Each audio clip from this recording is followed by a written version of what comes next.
Hello ලව්ලීස් කොහොමද ඉතින් හැමෝම සතුටෙන් පරිස්සමෙන් ඉන්නවා ඇති කියලා හිතනවා. අද ජනවාරි 16 වෙනිදා අද මගේ බර්ත්ඩේ එක දවස. දැන් ඉතින් මට 21. ඉතින් මට ඕන වුණා මේ පාර බර්ත්ඩේ එක හරිම පීස්ෆුල් විදියට ගත කරන්න. ඒ කියන්නේ හැමදාම කේක් කපනවා, කට්ටිය වට කරගෙන එහෙමනේ බර්ත්ඩේ එක සෙලිබ්‍රේට් කරන්නේ. මට ඕන වුණා මේ පාර බර්ත්ඩේ එක තනියෙන් ගෙවන්න. ඉතින් මං පොඩි දේවල් ටිකක් කරා. මේක එක අතකට බැලුවොත් චූටි සෝලෝ ඩේට් එකක් කියන්නත් පුළුවන්.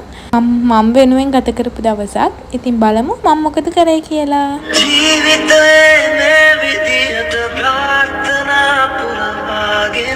මම මුලින්ම ගියේ කොල්තර බෝධියට.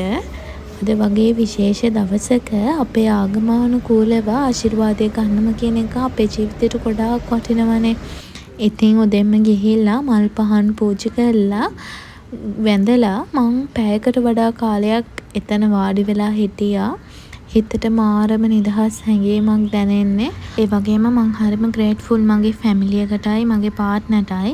එයාලා නිසා තමයි අද මේ වගේ නිදහසේ මගේ බර්ත්ඩේ එක සෙලිබ්‍රේට් කරන්න පුළුවන් වුණේ මං කැමති විදියට. මට මං වෙන්න chance එක දෙනවට ඇත්තටම එයාලට හරිම ග්‍රේට්ෆුල්.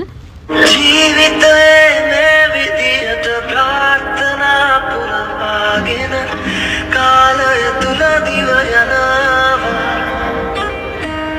කලකී දේවල් පමණක් පසුපස මෙතෙන්ට වෙලා කොච්චර වෙලා හිටියත් ඇති කියලා නම් හිතෙන්නේ නැහැ. ඒත් ඉතින් මං ආපු වැඩ ටිකත් කරගන්න ඕනේනේ. මම මේ ආවේ මට පුංචි තෑග්ගක් ගන්න. ඒත් ඉතින් මගේ හිතට සෙට් වෙන එකක් නම් තිබ්බේ නැහැ.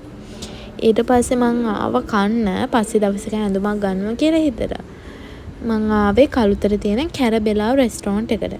මම මෙතන ෆුඩ් රිවිව් එක නම් දෙන්න යන්නේ නැහැ. ඉතින් මම මෙතනින් කෑවා. උදේ නම් මුකුත් කාලා හිටියේ නැහැ. එනිසා ගොඩාක් බඩගින්න හිටියේ. කාලේ ඉවර වෙලා මම ගෙදර ආවා.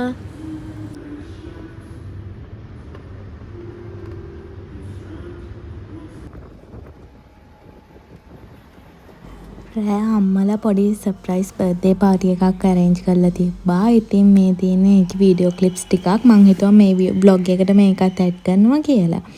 අපේ ගෙදර කාගේ බර්ත්ඩේ එක තිබ්බත් කේක් කට් කරන්නේ, කැන්ඩල්ස් නිවන්නේ, ඔක්කොම කරන්නේ අපේ මේ චූටි බට්ටි තමයි. ඉතින් එයාත් එක්ක එකතු වෙලා බර්ත්ඩේ කේක් එකත් කට් කරා. ඊට පස්සේ චූටි ඩිනර් එකක් ලෑස්ති කරා ගෙදර අයට. මගේ අතින්ම තමයි මේ ඩිනර් එක ලෑස්ති වුණේ. ඔන්න ඉතින් දැන් නැන්දීස් ඩියුටි ඔන්.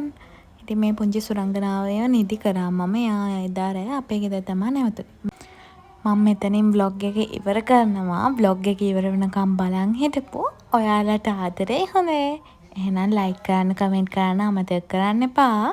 අලුත් vlog එකක් අරන් එනකම් පරිස්සමින් ඉන්න. bye bye.